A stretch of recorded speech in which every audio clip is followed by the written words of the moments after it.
Soy el profesor Benito Codina del Departamento de Didáctica e Investigación Educativa de la Universidad de La Laguna, en Tenerife, Islas Canarias.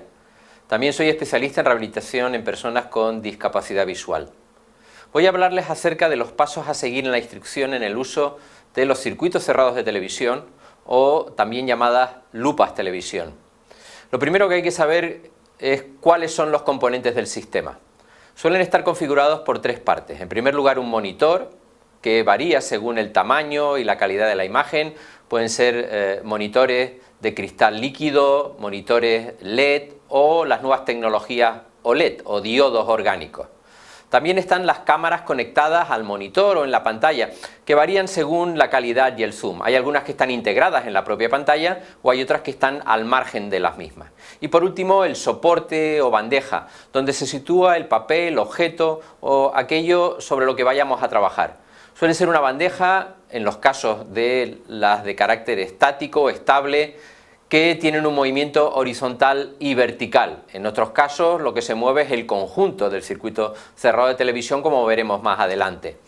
Bien, los tipos de aumento que proporcionan estos recursos son básicamente dos. En primer lugar, el lineal, básicamente es el que viene dado por lo que se ve en pantalla, y el ejemplo claro es 1 centímetro. De lo que vemos en la pantalla se convierte en 8 centímetros en ese circuito cerrado, con lo cual estamos hablando de 8 aumentos lineales.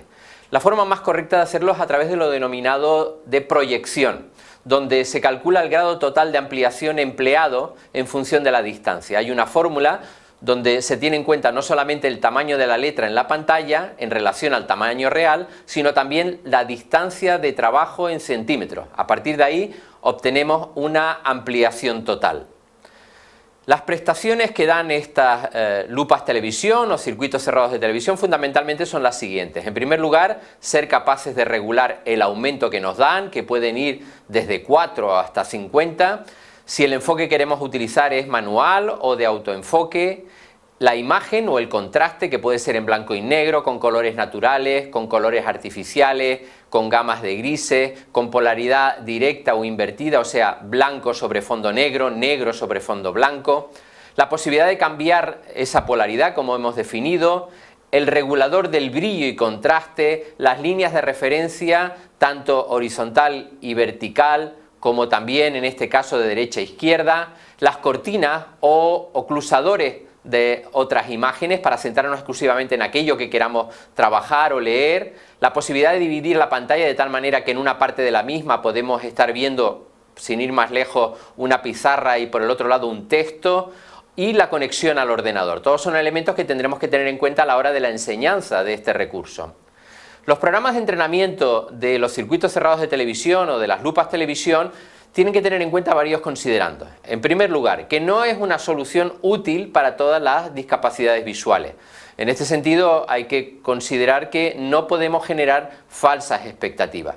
Por lo tanto, podemos aconsejarlo cuando la agudeza visual es muy baja con los sistemas ópticos convencionales, cuando no conseguimos éxitos con otras ayudas convencionales, cuando por ejemplo se tienen que llevar a cabo largos periodos de lectura. En este caso es muy útil para alumnos que estén en proceso de escolarización o educación avanzada, o cuando se quieran practicar en habilidades de lectura en pacientes que han perdido, quiere decir como paso previo al uso de otras ayudas ópticas convencionales.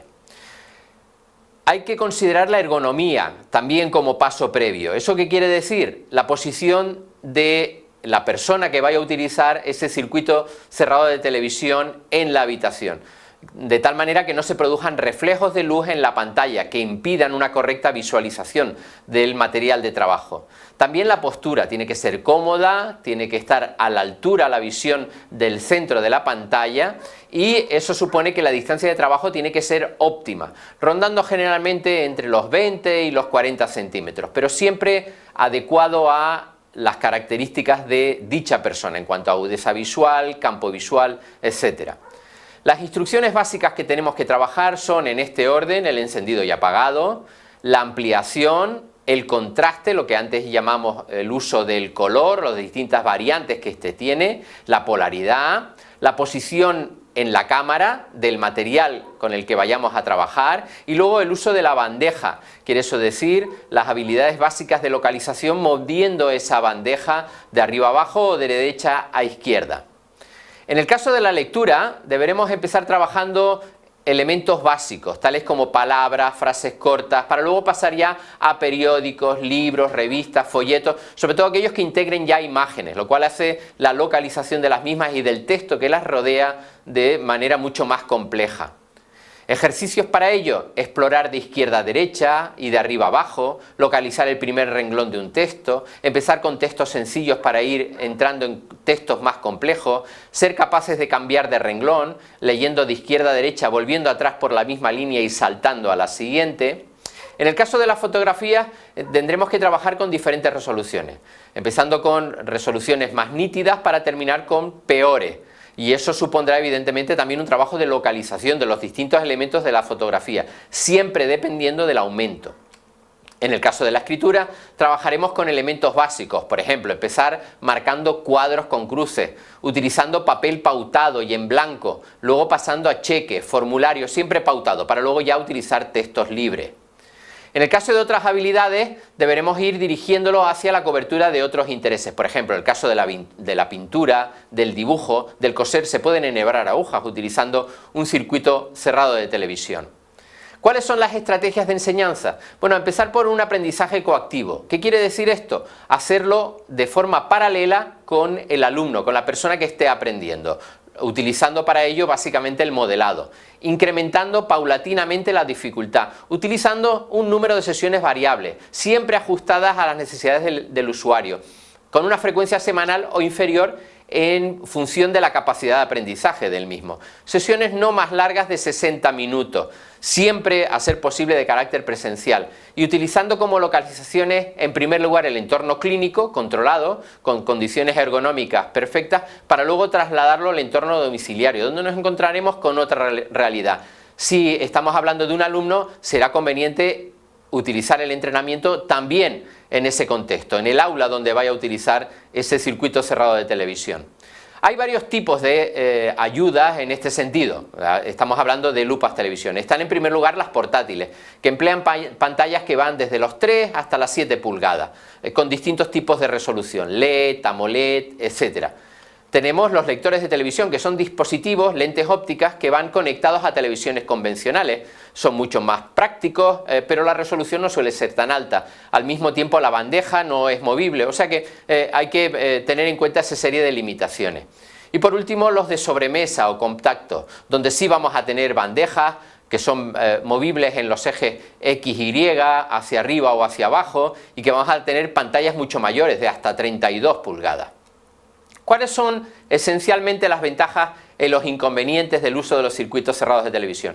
Con ventajas fundamentales tenemos un fácil sistema de enfoque, que puede ser inclusive de autoenfoque, una mayor distancia de trabajo, distancia focal, que puede ir entre los 25 y los 40 centímetros, un mayor espacio de trabajo, porque evidentemente la pantalla es mayor, la posibilidad de la lectura binocular, lo cual amplía el campo visual, una mayor profundidad de campo, o sea, una nitidez de aquello que se lee, una regulación del contraste con distintos tipos de polaridad, una mayor velocidad lectora como consecuencia de lo anterior, un mayor campo visual operativo y un menor cansancio. Como inconveniente, evidentemente en primer lugar el precio, son mucho más elevados el coste, los circuitos cerrados de televisión o las ayudas electrónicas que no las ayudas ópticas convencionales. El tamaño es mucho mayor, sobre todo en aquellas de carácter compacto o de sobremesa, y luego producen un efecto de habituación. Le resulta cómodo a quien la emplea y luego utilizar a partir de él ayudas ópticas convencionales es mucho más complicado. O sea que, como antes decíamos, será conveniente emplearlo en aquellos casos donde veamos que las ayudas ópticas convencionales,